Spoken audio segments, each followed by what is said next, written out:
This Orthopedic Life. I'm Chris Shultz. I'm Jory Wasserberger. And I'm Ben Packard. So this podcast is where we talk about orthopedics for a while, then we talk about some life stuff. Today we're going to talk about syndesmotic injuries. And as a disclaimer to the 3 listeners out there that may or may not be orthopedic trainees, this is sort of this discussion is limited by our knowledge. We're learners too.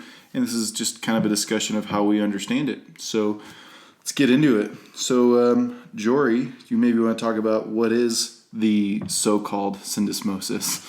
Yeah, that is a question. It's so-called. If only the med students were here now. So the syndesmosis, the way that I know it, is that there is an anterior-inferior tibiofibular ligament, and then there's a corresponding posterior tibiofibular ligament, and then more proximally there's the intraosseous membrane, and those are basically the main components of the syndesmosis. There are some more like other ligaments involved, like the interosseous ligament, the inferior transverse ligament, and also, I think that it's important to consider the deltoid as the deltoid ligament on the medial side of the ankle as part of an indirect stabilizer of the syndesmosis. Yeah. So I think even more basic, the syndesmosis joint is just the joint between the fibula and the tibia distally. Yeah. Yeah, it is a joint too. You really Sorry, took yeah, off right. there. Wow. It's like, what is the syndesmosis? What is the fibula? Yeah, and then so you talked about the inferior tibiofibular ligament, and I think that's very confusing because there's also, we give it an acronym AITFL. That's confusing because there's another ligament named the ATFL. Right. And that's the anterior talofibular ligament. And so it remains confusing, and it seems like I wish they just would have named the AITFL just the anterior syndesmotic ligament. Like, I just think that would have made more sense. So I think, like, in my mind, this is how I rationalize it to not confuse it, is I think the original describers of the syndesmosis, like at their seance with like their hoods and their Ouija board when they were meeting to talk about syndesmosis in a very secret location known as the Meadows. I think they named it anterior inferior so as to help us discern that acronym AITFL from the ATFL. Right? So that way we can use acronyms like ATFL and AITFL and know what they mean instead of having 2 ATFLs. Except if you say it just in its letters, it's still ATFL. Yeah. It's like the ATFL. So, with the syndesmosis, you can look at x-rays to kind of determining if the syndesmosis is injured. So if there's an ankle injury, we want to get the typical ankle series 3 view, AP mortis and lateral. And looking at those x-rays, you can see an overlap on the AP and the mortis view at the incisura. Yeah. No? I didn't realize that was a question. Yeah. The so-called incisura. And I don't think it's necessarily the numbers aren't as important, but they get quoted at 10 for the AP overlap of the tibia fibula. Sounds right. And on the mortis, at least one overlap. And then 1 millimeter? 1 millimeter, yeah. Of overlap of the fibula and the tibia. Right. I think that's also confusing because, like, if you've ever taken an x-ray of an ankle with a C-arm, you can turn the ankle by a degree or two and change all those numbers. So I think that's why... By a lot. And so I think in practice, many people aren't... at least I'm not. Like, they're not up there with the ruler. Right. Yeah, we it's just sort of look gestalt. like, is the fibula over... Like, if there's no overlap of the fibula with the tibia on a mortis, right, then there has to be a syndesmotic injury. Right. Now, like one of our foot and ankles surgeon says is on the mortise view, are they overlapping at all? And if they are, it's probably okay. Yeah. Right. And they can still be overlapping, and you can have syndesmosis injury. And you can have other findings like on the medial side, Medial clear space widening. Yeah. Which can be a indirect indicator of the syndesmosis being injured. And then isolated syndesmotic injury is not very common without a fracture. It's about 0.5% to 1%. But they're really common in all ankle fractures, like 30%, all said and done. And you usually got to get tib-fib films as well to look for a proximal fibular fracture because it's typically a rotational injury of external rotation that drives the fibula away from the tibia as the talus pushes the distal fibula away. So that's kind of it. And then what other anatomy? Oh, so does everyone remember the names of where the AITFL attaches to? I feel like that's a common question and a common thing. They're like the fragment names? Yeah, like the tubercles. Shaput. And then so that's the anterior one. Right, and then posterior is the Volkmann. Yeah, so what I remember is CV, you read a CV front to back. Nice. Ben was like, I knew that, but now I have this crappy acronym. Yeah. Or you could just remember two things. Or you just know it. Or you can just have a good brain. There's a lot of ways to kill a cat. He's like, you just ruined something good. All right. So far we've burned about 2 minutes and covered 80% of the material we know. Perfect. Yeah. So what did you say? Oh, I said treatment. Treatment. Yeah. So let's talk about treatment. So really, I think there's 2 ways to treat this. You have to reduce. There's 3. There's non-operative. You're right. That's always a way. You can treat this non-operatively. And before we get into that, we didn't talk about MRI. So MRI is also really sensitive for looking at those ligaments and may be useful if someone has anterior ankle pain at roughly the area of the incisura, but no fracture.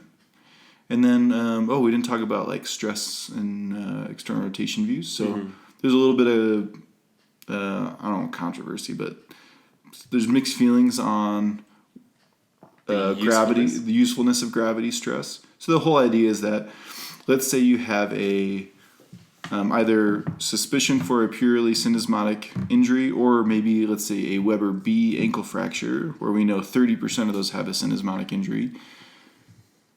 A Weber B fracture can be treated non-operatively in the absence of a syndesmotic injury, right? So it's really helpful, important to know if there is a syndesmotic injury, because that takes someone from the non-surgery side to the surgery side, right? So in a gravity stress, the patient has to turn on their side with the fibula towards the floor, and then they take a mortise view. And that's kind of hard for the x-ray tech to get that lined up. It can be challenging, and so it's not feels really good for the patient. Yeah, and that also doesn't feel great. So it's hard to get a good x-ray, and then if you don't get a good x-ray, it's kind of hard to interpret that and like decide what to do. So I think that's plus or minus in terms of how people do it. And then let's say you're fixing an ankle fracture and you want to test the syndesmosis. What are kind of the 2 ways you usually do that, Ben? So, wow, pimp session. Wow. It's really escalated. Welcome to class. We're not going to be friends after. By the way, so Ben's intraoperatively, you can, you typically want to, if you're fixing a fracture, you will fix the fibula first. And then you can stress the syndesmosis by either doing the cotton test, where you're pulling the fibula and seeing if it's widening at the syndesmosis, or you can do an external rotation stress test, externally rotating the foot and seeing if that space widens up. Yeah, so that's the general 2 ways to do it. I think that they're great ways too. They work reliably well, and they're really easy to do. Yeah. Now we'll talk about like other x-rays and assessment of reduction in a second. But so non-operative treatment aside, let's say someone's in the operative treatment side of things, we really think about fixing these either with screws or suture button / suspensory fixation, right? Yeah, so I think it's interesting because it's like such a hot topic. Like you read essentially every issue of JOT the last 6 months has some article about like the tightrope and syndesmosis, and so people are like, and it's a passionate crowd. It is a very passionate people crowd. have very strong beliefs. Well, let's think about like the debates around the other day, and it's almost like the screw versus suspensory It is. fixation debates we're on. yeah, It's just like yeah, primetime TV. blue versus red. Yeah, I watch weird stuff, but it is kind of like that. You got like a side of people who are like, this tightropes are the devil, and then you've got a side of people that are like, tightropes are the best, and then like they're so vocal, and the reality is like, I think most people live somewhere in between and don't Do you care all feel that like much. those camps are split at all by subspecialty? Yeah, I think so. By how they were trained? Yeah, You do? yeah. We'll get to that in just a second. Let's talk a little bit about screw fixation. So like, Jory, let's say you fixed a fibula and you did a cotton test and there's a syndesmotic injury and you're like, I'm going to fix this with screws. Maybe talk through like how you go about fixing that syndesmotic injury now with screws. So I think one of the things that I'm learning the most as I go through and do these ankle fractures, like the quality of the reduction of the syndesmosis is really, really important. And the patients that do well on average have the best reduction. And the patients that do poorly, they're the ones that have a greater chance of being malreduced. And so if you're you have to assess for the quality of your reduction. There's a couple ways that people can do it. And some people will actually open the syndesmosis and just look at it and see if it's actually reduced. Yeah. And to that end, I also didn't mention, some people are also scoping these. Some people are CTing them intraoperatively. Yeah. Yeah. So, okay, we'll go. Yeah, whoa.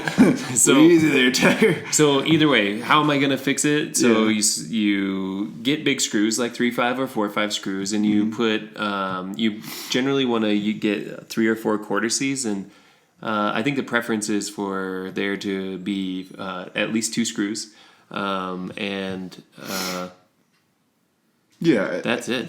What about clamping the syndesmosis? How do you hold it reduced while you put the screws in? So I think that's hard because it's a posterior structure. So you think that you want to so you use a king tongue generally.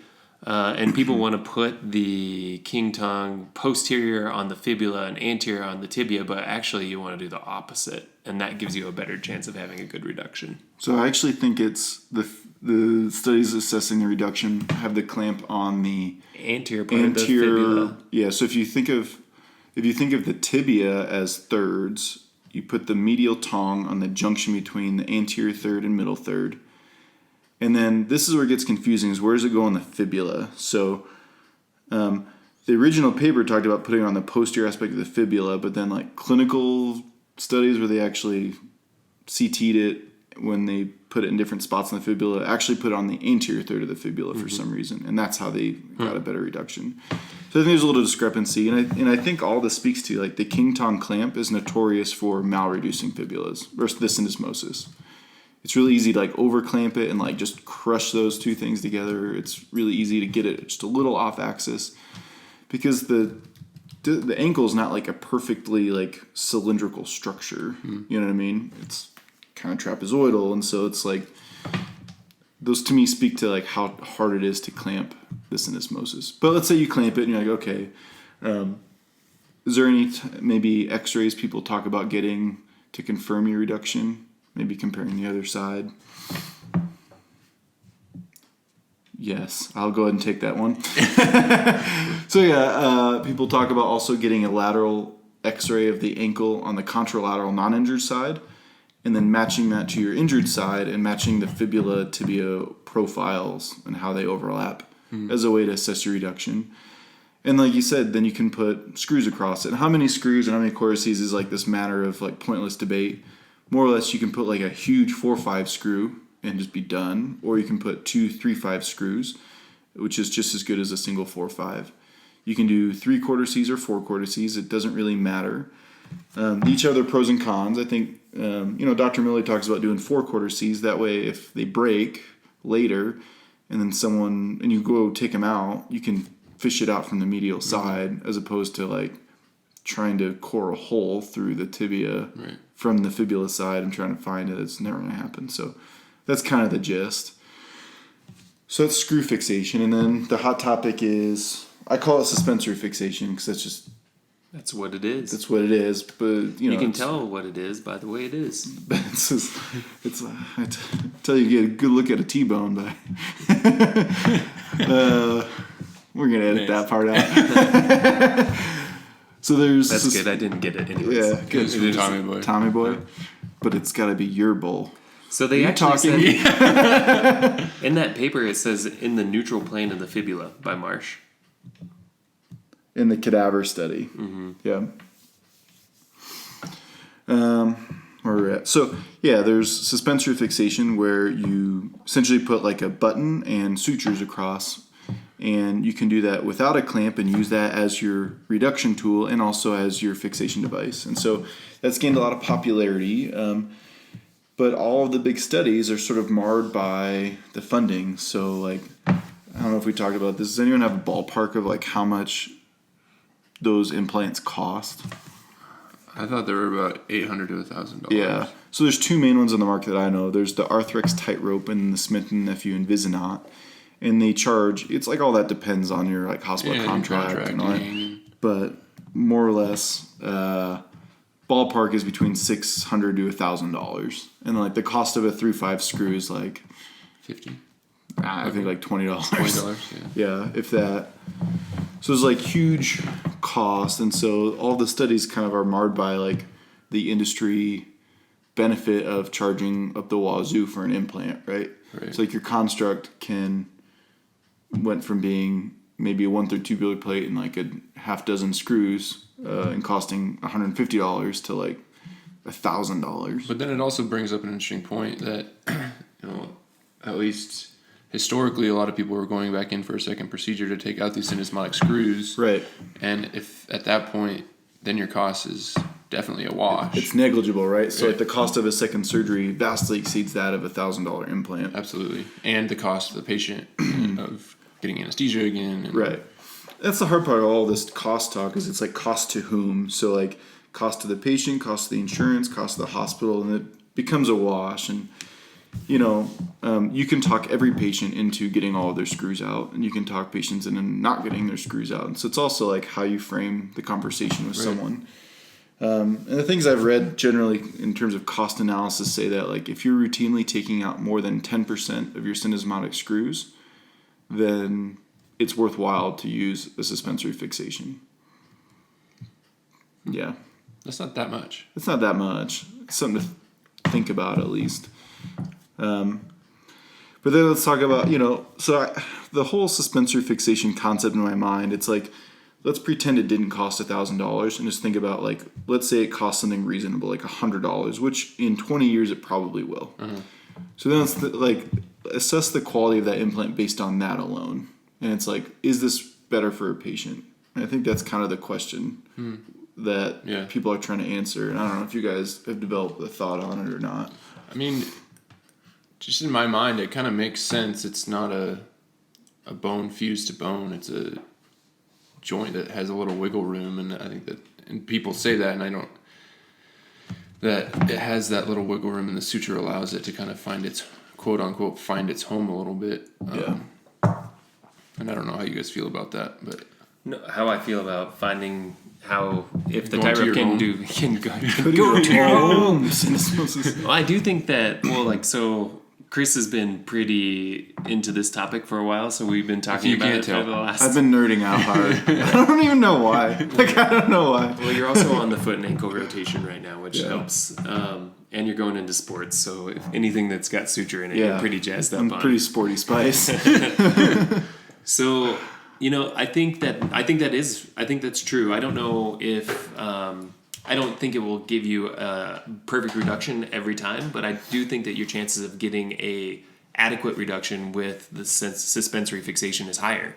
And there are studies that show that. Yeah. I think that the tightrope is great. I think that you hit the nail on the head when you said like there is movement in that joint. It's a joint. It's not, you know, a fusion. Yeah. And I do think that that little bit of movement is important for physiology. I think that it's a bummer that it's cost so much. But that's basically the only. I don't think it's perfect for every patient, but I do think that we at least the way that we're trained, we underutilize it. Right. Yeah. I mean, you get a diabetic patient with a syndesmotic injury, you're not necessarily going to put a Tightrope. Tightrope That's getting in. like I'm gonna throw like the tray. In Yeah, there. right, You get like a exactly. tray of syndesmosis screws. but yeah, I agree with you, George. That And I think to your point, like we don't fix other joints that way. Like think about AC separations, like grade 5 AC separations. Like the track record of the hook plate is not awesome. Like it's probably good for augmenting like a reconstruction, but like every hook plate should come out, right? Like Yeah. the hook erodes into the acromion. It's not a good like it's not a Good permanent solution. good permanent solution. Yeah. Think about like the pubic symphysis in a APC3 pelvis. Like when we fix that with plate and screws, I promise every patient that they're gonna break those screws, right? Like we know that's just gonna happen because there's motion there, and so it's weird like that we still fix joints with rigid fixation when we have technology to overcome that, and we know that typically works better. yeah. And so that's kind of been my take on all these syndesmosis papers is like, yeah, they are marred by some industry funding, but Which shouldn't be underappreciated. That's a big deal. it's a big deal, but it also doesn't make it evil because somebody has to pay for that study. You're right. You know what I mean? It's like, But there's also studies that show that industry sponsored studies have favorable results for their outcomes at like 3 times higher rate than a non-industry for sure, study right. or a funded study. And people are now using these implants independently of industry research bias. So I think that's where it's like, I mean, that's how technology evolves in orthopedics. it's how it has to evolve, right? Right. Like I can't come up with an implant and expect So it's not like all the bad, world to, but it's not all good. right. I think it's just something to be aware of that when Right. you're reading the study, just knowing, and you have to have that. It's kind of that like don't be the first one to do something or the last, and I think that's where we're coming. Like we're embarking on that with the Yeah, it tightrope. seems like we are kind of at that like critical mass, you know? Yeah, I don't know. It just like everything I read about it just makes sense. It reduces it better than a clamp or a screw. It just sucks that it costs $1,000. Right. And I think if it cost $100, we'd all use it like without question every time. I just wanted to talk about one of the studies that I read about syndesmosis injuries, and this is like one of the biggest reasons why this thing like really opened my eyes. It's not like that high quality of a study, but it's a little case series of professional rugby league players, and I don't know if you guys know what rugby league is, but it's like a rugby hybrid where there isn't quite as much tackling. It's a little bit faster paced. It's big in Australia, obviously. And they had a bunch of people with syndesmosis injuries, like 18 people or so, 18 to 20. Yeah. And they fixed them all with tight ropes and compared them to a group of rugby players who got fixed with screw fixation. And so historically, like rugby players are the worst patients, right? Like they're just going to wreck whatever you put in them, right? Yeah. So like they're like a bull in a china shop, you know? they're just going to break stuff. And in this study, they got rugby players back in 2 months on an accelerated PT program, where the people who got fixed with screws had like 3 to 6 months before they were able to start playing again. Wow. And that just like kind of blew my mind. Yeah. You know, I think that it has a role for sure. Yeah, and it's hard to like parse out like, well, who's some of that limitation is like if I put someone on a rehab protocol, I say you can't do anything for 6 months, then it's going to take them 6 months to get back into sport. Right. I mean, I told you it's not a perfect Right. study, but it is telling. And it was used in Alabama's quarterback. For Tua. Tua. I don't know how you guys feel about Crimson Tide, but it is, I mean, pretty amazing. He hurt himself on December 1st with an isolated high ankle sprain. Yeah. And he was playing in the Orange Bowl on the 29th after they put a tightrope Yeah. in his so ankle. And that's pretty incredible. I mean, under a month. it is pretty incredible to go back to that level of sports Yeah. and in a month, right? Just it should be noted, we have no financial gain with any of these companies. Nobody and we're wants not to- trying to. Nobody wants to pay us for anything. Yeah. We have to say. And so back to your other point, like I do think people are divided by your specialty. So I think sports surgeons maybe look at this and be like, yeah, that makes perfect sense. Right. Where trauma surgeons are like, We fix stuff with metal. we fix a lot of stuff with screws and we're pretty good at it. And to the cost thing, it's like, how many times are we using like a pre-contoured fibula plate when like we've been using 1/3 tubular plates to fix ankles for the last 50 years, and it's been going great. But we like use a $400 contoured plate willy nilly because we just like how it sits better. Right. You know what I mean? And we don't think twice. Right. But then it's like, oh, a tie rope, those a-holes trying to charge us. Yeah. You know, so I think there's like a difference in that perception as well. Yeah. I do think that we're not entirely consistent with our cost or with our choices regarding cost. And our appreciation of it. Right. And then there's this whole, I think, kind of an interesting side debate of like assessing. We know that like if your reduction's better, you're probably going to do better. And if your reduction really sucks, you're probably your outcomes aren't as good. And so people are talking about scoping these, which I think is funny because like I've yet to see a definition of like an intraoperative measurement of a scope syndesmosis. Yeah, and everyone's like, if you can ram the trocar into the syndesmosis, it's wide. I was like, that doesn't seem like a good way to check it. Because I can ram the scope into a lot of things. Yeah, I could probably do some ankle fusions. Jelly the trocar right in. Yeah, probably do some ankle fusions arthroscopically. And then people talk about intraop CT. You know, there's now C-arms that can spin and make a CT. Which is funny because other papers that talk about like, oh, like it's so good at picking up malreductions, and they show the picture of like a syndesmotic injury they fixed that's like very clearly malreduced on the X-ray, and then it's like 1,000 miles off on the CT, and I'm like, I don't know if you needed the CT to pick that one up. Like that was not even close. But I think that's an interesting point of like, should people be CTing these even post-op or intra-op, and actually look at the cost. So the cost is the same as an intra-op CT is the same cost as a post-op CT for us. You know how much a post-op CT is? So it's like the facility cost is like $200-$300. Okay. The reading cost is a little different. That kind of changes. That can be like another $600. I mean, because that's another thing. I feel like if you're putting screws in, yeah, and then you're getting a CT to be like, oh, is this okay? Yeah. Right. And then my other question is, what if it's not? And you're like, okay, I fixed it and put new screws. Are you re-CTing, or you just be like, okay, I trust the second time? Yeah.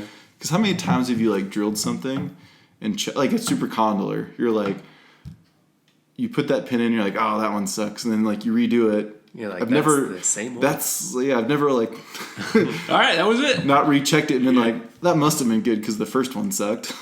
Yeah, that's true. You know what I mean? So that's kind of, I think, an interesting talk of, assessing reduction. But my general take is, like you were saying, Joe, I think we underutilize it out of the perception that industry is the devil.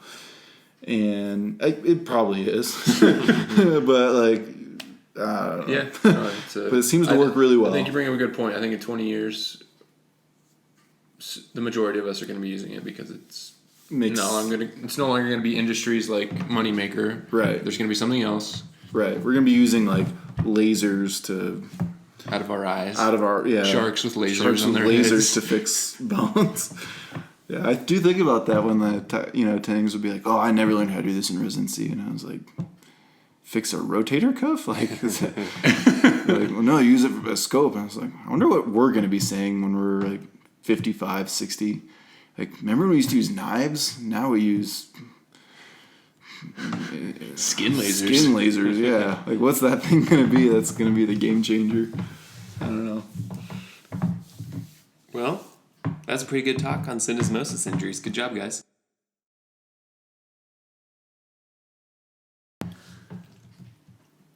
So that was great. So we're back. And we're back. This episode brought to you by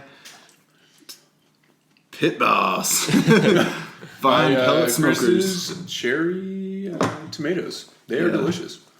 The tomatoes took off. I don't want to tell you what the secret is so to good. the compost. To say there's a little bit of me in all this. Yeah, we're going to delete that. Yeah. We'll delete that. It sounded funnier in my head. Yeah, it was good. All right, so we're going to start talking about being a rotating medical student for orthopedics. This is our life portion of the podcast. Yeah, this is like the hardest thing that we did in medical school, I think. I think it's honestly one of the hardest things I did. Really? At least on one of my rotations, it was like the hardest month of my life. Why? I think lack of sleep, like consistently doing 30-hour shifts. Yeah. And Ben is a finely tuned machine. Yeah. I don't do super well with lack of sleep. So that was not great. And I don't know, I feel like it's a combination of lack of sleep and then always trying to perform, quote unquote, being on all the time. Because you're always trying to impress someone, no matter who you, like, when it is or where you are. You can't feel like, at least for me, I didn't feel like I could fully let down. And that was hard too, like mentally taxing. And then always trying to be prepared so you don't look like a total idiot. Mm-hmm. And then you still look like a total idiot. And then it's hard. It's really hard. And you're in a new city for not a long amount of time, so you're trying to find places to stay, and you want to go explore, but you also want to look good. You don't know a lot of people. You don't know a lot of people. I think socializing was the hardest part. Hence. Point proved. Exhibit A. So, guys, I'm here to socialize. Hey. What's up? You like to party? No, but I think it's something to just keep in mind, and something that I try to keep in mind for the students that we get now, is that it's a really stressful time in your life and for them, and just You're trying to assimilate with a group of maybe 20, 30 residents that are like very tight knit and sort of formed by like the bonds of war a little bit. Yeah. And you're like trying to assimilate with them, but also not being annoying but trying to be friendly, but trying to be helpful, but not overbearing. You're going over this line of you want to be helpful and you want to show initiative, but you don't want to show that you're too handsy or too assuming, because those are very easy lines to play with. And it honestly depends probably on the resident that you're with, because one person might say, hey, he was really proactive and that was great, and another person might say he just assumed he could do that. Yeah. And that sucks. Yeah. It's a lot of like reading the audience. Read the room. Read the room. It is so hard. It is very hard. It's like the one part of I miss medical school in the sense like it was kind of nice having some control of your schedule a little bit and like not having real responsibility. But I don't miss that. That was incredibly stressful. Yeah, it's so hard to know that you're getting judged at every single moment. And so that's what Ben was talking about, is like you have to be on all the time, or you at least have to be off, but nobody can notice. Yeah, you gotta hide the off. You have to hide the off. Yeah. And it's so hard, and it's so hard to do it when you're sleep deprived, and it's so hard to do it when you're lonely and you're away from your normal family. Environment or your family. And you don't always have someone to vent to either, which is hard. And you don't have a car sometimes, so you can't even get away when you want to. Right, you know? Yeah. It's like the times that you're away from work, you're still trying to get a ride with the residents, or and each institution is different. Like, I remember being yelled at for doing something at one place, and then I did that same thing at another place. I'm like, don't ever do that. And you're like, oh, okay, I guess that's crazy. Am I crazy? I don't know. Right. Everybody's got just like a crazy story, you know. I had one that comes to mind was like there was like a big name attending at one of the places I rotated, and they were like, you can only work with him on your last day. And I was like, okay. And they're like, you cannot talk at all to him. And I was like, okay. And I went into the OR, did a full OR day with him. I never said a word to him. And at the end of the day, he told me I was one of the best students he's had.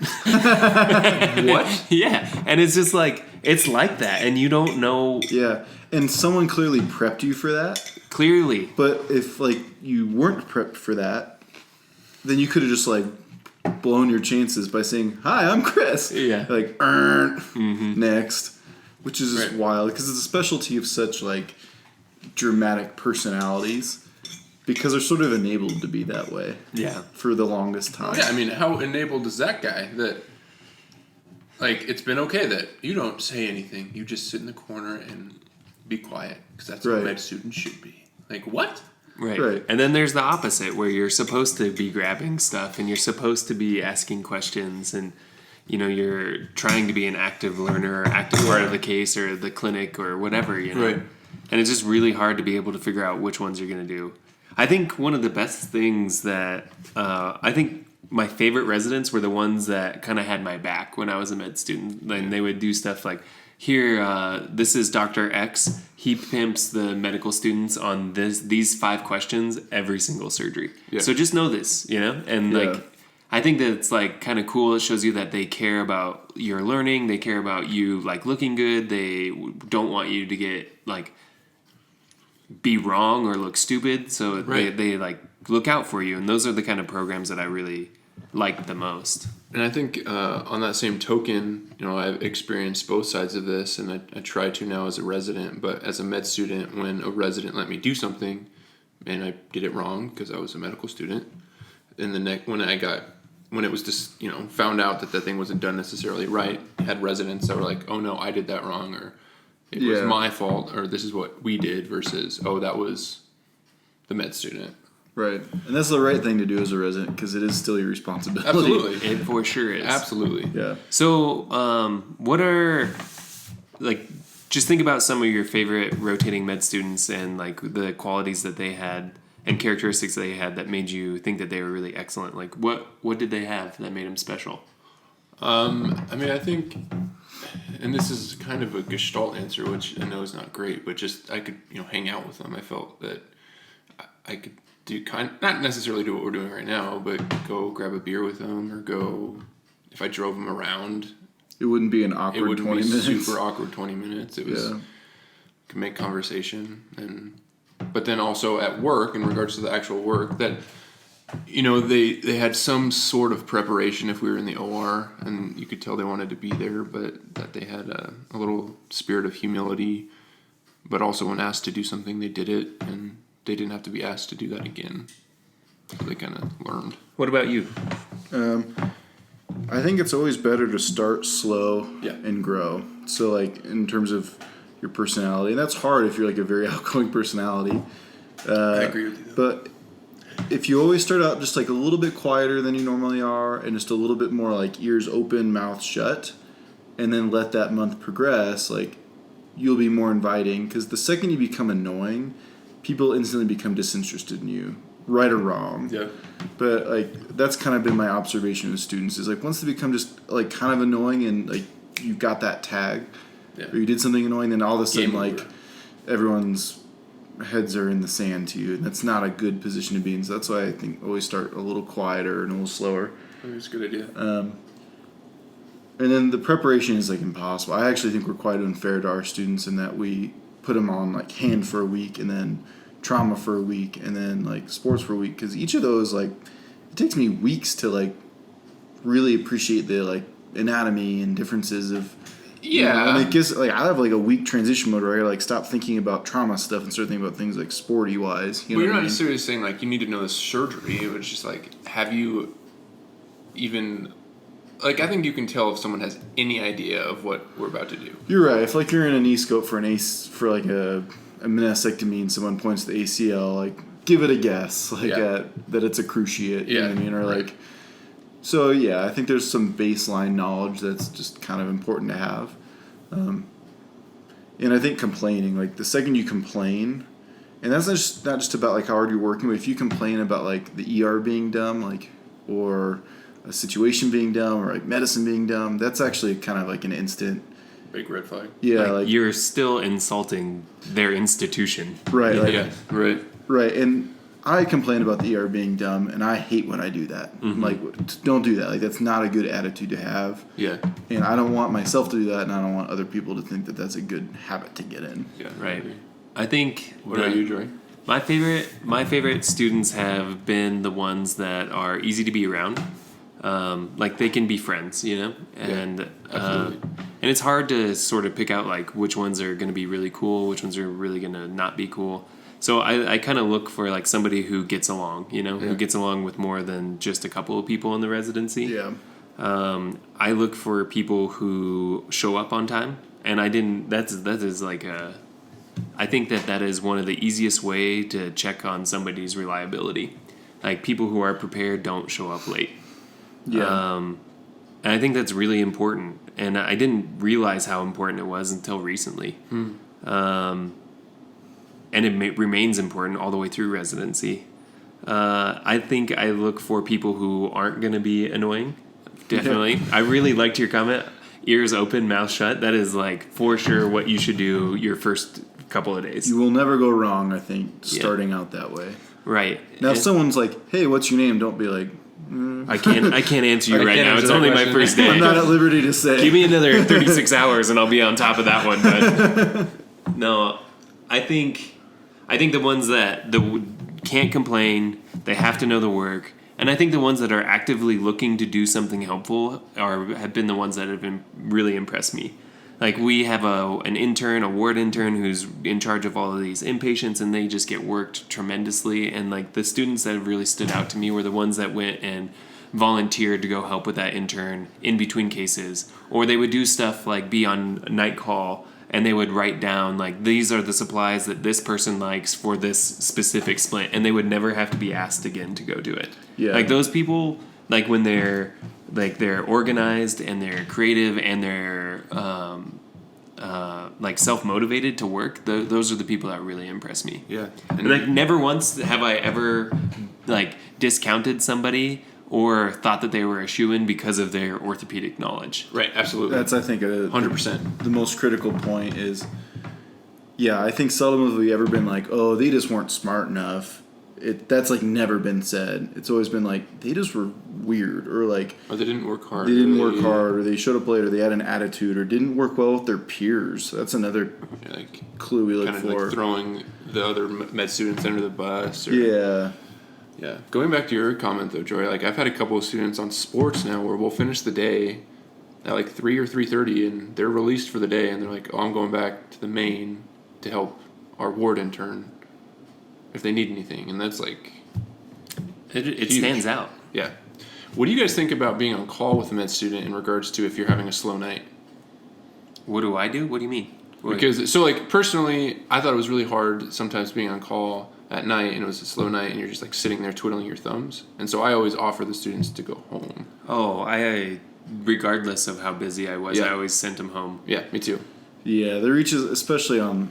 I actually had the hard time with busier nights because I was like, you gotta kind of like slow you down. Yeah. You're like, I know you want to be helpful, but it's actually harder to have you here. Right, because then you're managing people instead of just working yourself. Yeah, that's the challenge. So this is such a like annoying issue because I hate it when I like tell someone to go home and they're like, no, I'm gonna stay, and then I go, no, really, it's okay, I'd rather you go home, and they're like, no, I'm gonna stay, and then you're like, I don't know how to say this again, but now it's kind of frustrating. Like I really want you to go home. I'm always really frank with them. My standard line was like, hey, you should go to bed and get some sleep because you have to work tomorrow. It has no difference on my opinion of you. And if I have to ask you twice, then I probably will have an opinion. Right. That's a good one. And I think we are all on the same page with that. But there have been residents who've been like, I told him to go home and he went home. Can you believe that? And you're like, dude, I hate that. Like you can't play games like that. That's not honest. It's not. Yeah. And so I don't know. Like I think in our program, the resident who did that, we all were like, you're being ridiculous. Yeah, and like automatically got disqualified for that evaluation, you know? Yeah. But I don't know how that goes down at other places, which is hard. It's hard to judge. Right. It's really hard to judge. But at the same time, like as a student, if you're evaluating a program and you're getting burned for something like that, maybe don't go to that program because you're... Just accept that that's like not meant to be. Yeah. This is another comment on the same sort of tangent, is like, if you owe it to yourself to be yourself at a program. Absolutely. So like you don't want to come in really hot and like make a huge like big splash at the beginning. Yeah. But I think that you also want people to experience your personality because you're going to be there at some point, and you're going to be happier at a place where you fit in. So I think that's true. You do want to have your personality show. Right. Yeah. But agreed. Ears open, mouth shut for a while. But you can still have your personality. You can have that too. If you're coming off as this person that you're not, and then they like you for that, and then you're going to be there for 5 years with a bunch of people that you don't get along with. Which no one's going to be happy for that. Yeah. And I'd say if you're ever invited to a social thing, go. Like, that's your chance. Because I've never like advocated for a medical student because like they were so good at suturing. Mm-hmm. Like they're so good at suturing. We need this guy to close all our wounds. or girl. Like, it's not, like, that's never been the case. There was one who was really bad. I was like, oh, man, I don't even know if you could, like, be left alone in the ER as an intern. I was, like, kind of worried. Yeah. But for the most part, yeah. For the most part. Craziest thing that you've been at, like, that you had to do as a rotator? I don't know. Trying to think. Mine would have to be being in that OR, not being able to talk for a day. Yeah. Like, that was just crazy. The guy, like, talked to himself the entire time, was, like, cheering himself on. He's like, keep moving, keep moving, keep moving. You got this. I'm a strong, confident. You smart. You kind. He wrote me a really good letter of recommendation, too, and I used it. Was that a surgeon like Ron Swanson? Was he like, I once had a friend. We never talked. Best friend I ever had. We still never talk sometimes. I don't know. There was time like where I was in the OR and essentially we just got dunced for cutting one knot, like when we were closing skin, and I had to sit in the corner like the rest of the day. I got dunced here while I rotated here by one of our attendings. He remembers too. Was he a foot ankle attending? Okay. No. So he was not. It was not Dr. Miller. Was it you, Dr. Miller? I know you're listening. You're one of our 3 listeners. I actually didn't get to work with Dr. Miller. Really? What about you? Oh man. I had a friend who was a rotator who were both at this place that we didn't really like. And it wasn't really a crazy thing. So the thing we had to do is there was only like 3 of us there. And they're like, there needs to be 2 medical students on every night. And we're like, but there's only 3 of us. They're like, I said there needs to be 2. And I was like, well, this is going to suck. So it turned into like almost every other night call. And I was just miserable. So we had to like carry around these like dressing boxes. And so I thought it'd be funny to like start like hiding weight in other people's boxes. And then someone saw me doing it and yelled at me, and I was like, I just thought it'd be kind of funny. And then I instantly knew that was not meant to be. Yeah. That's awesome. Yeah. Well, I mean, and that's just how that goes. Like the thing I read is like the odds of you matching into a place you rotate at is 30%. Huh. So there's a really good chance you're going to match somewhere that you didn't rotate. Yeah. So it's kind of like just let it go. Yeah. I can think back to I was probably the hugest. Maybe the worst rotating med student. Is that what you're trying to say? Yes, I was a very annoying. I think I was a very annoying rotator looking back because I was just trying to be fun and like have a good time. But in hindsight, I was like, I should have just taken my own advice and like started slow. So that was really meant for me when I time travel back or have to apply to residency again. Yeah, there are a lot of things I would take back about rotating. Yeah, so I try and remember that too when I evaluate rotators. When I'm like kind of angsty, I'm like, can you believe that he cut my knot when I was suturing? What an idiot! You're like, well, wait a minute. I cut like 30% of my knots already. I know. Right, so you gotta remember that, like, as a resident, for any residents who might be listening, that like, don't be a just remember, remember that this is like some of the worst times in someone's life. Yeah. Or at least the most like intellectually, emotionally, and physically challenging and exhausting months. Yeah. That just like let it go, and I think we owe it to medical students to teach them more. In fact, like when we have rotators, spend a lot of time evaluating them, but they're also here to learn. I think that actually is a really good point to bring. Like, we don't get almost any orthopedic education as a med student. And like, when they're doing these aways, which are super stressful, like we should teach them. Yeah, I mean, think about how many rotators. We will probably have in total 20 to 30 rotators. We're obviously not matching all 30. We're going to match 5. So, like, let's try and give them some value. Give back. Give back to the community. But I kind of think we should. Yeah. There's a 30% chance that you match at a place that you rotated? That's what I read when I was a medical student. It's interesting. How many rotations do you think they should do? I think it totally depends on the applicant. So I don't think that there's like, everybody should do 5. I think it depends on... No one should do 5. Nobody should do 5. We had a kid your year who did 9. 9? 9. Oh. That's a red flag to me. Yeah. So, anyways, I think it depends on the candidate. So if the candidate is really, really competitive, and it also depends on that candidate's like desired location.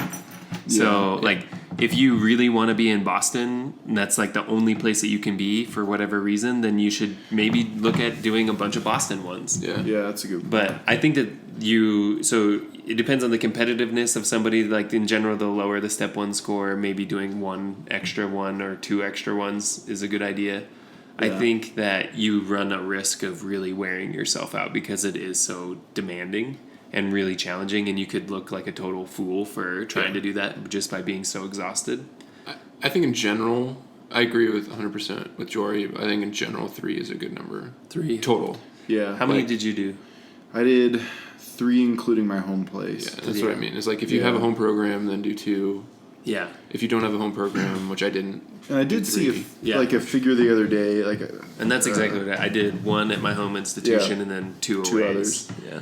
And I saw a talk from a program director that she like highlighted this really cool table or like a curve that was basically like if your step score is above like 240, you get such diminishing returns on odds of matching after like 3 rotations. Mm-hmm. So it's like you don't really need to, like you don't need to, and it's expensive.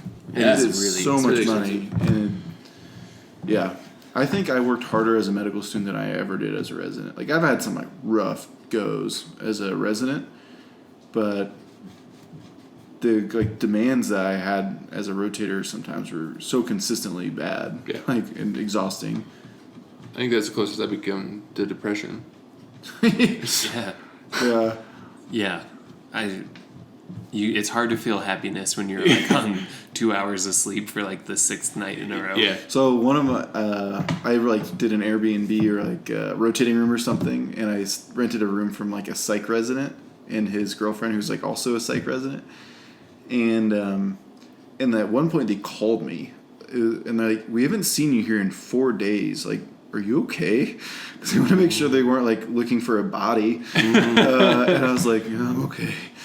And I remember I came home, and it was like 7 o'clock, 8 o'clock. That was like the earliest I'd been there. And the psych resident was there with like her 5 co-residents, and they're like decorating cupcakes. And they're like, "Hey, how's the rotation going?" I was like, "I've made a huge mistake. What have I done?" So then I ate like 8 cupcakes and fell asleep. All in all, pretty good night. Yeah, one time I was so exhausted, I did like it was like a 40-hour day, by the end of it. And we were doing anterior total hips, and my job was to stand next to the attending surgeon, reach across his waist, and hold a retractor with my left arm or my right arm, depending on the side. And I kept on falling asleep standing up. And he turned around and was like, "What's wrong with you?" And I was like, "My back really hurts." That's all I could think of. And this guy was he was past president of the AOS, like a big name, and I was like, "Oh, don't say something dumb." Oh, it's so hard. Oh my gosh. Falling asleep standing up was a new one. I was like, horses can do it. Why can't I? Horses also die when they sit down.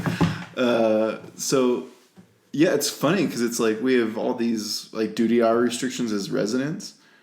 But as a medical student, it's like there's no protection. Free game. Like I think they have them still, but like your home institution has them for you. Yeah, but you're gone. But you're gone, and nobody's keeping track for you. So it's like you can just be. Well, and you don't want to be the rotator who is like, "Oh, actually." Oh yeah, right. Yeah. Right or wrong, you should not be like, "I'm over duty hours." Yeah, that's right or wrong on how the other people respond, they're going to respond poorly to that. Exactly, that's my point. Like whether we should or not, that's like that doesn't go in the 4 checkbox. Yeah, right.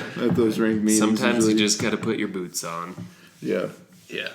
Yeah, and maybe for the wrong, but that's just the limitations of the system we're in. Right. So, but it's changing, I think. Yeah. Well, we'll see. Yeah. But I think that was a good discussion. Yeah. All right. Thanks for listening, guys.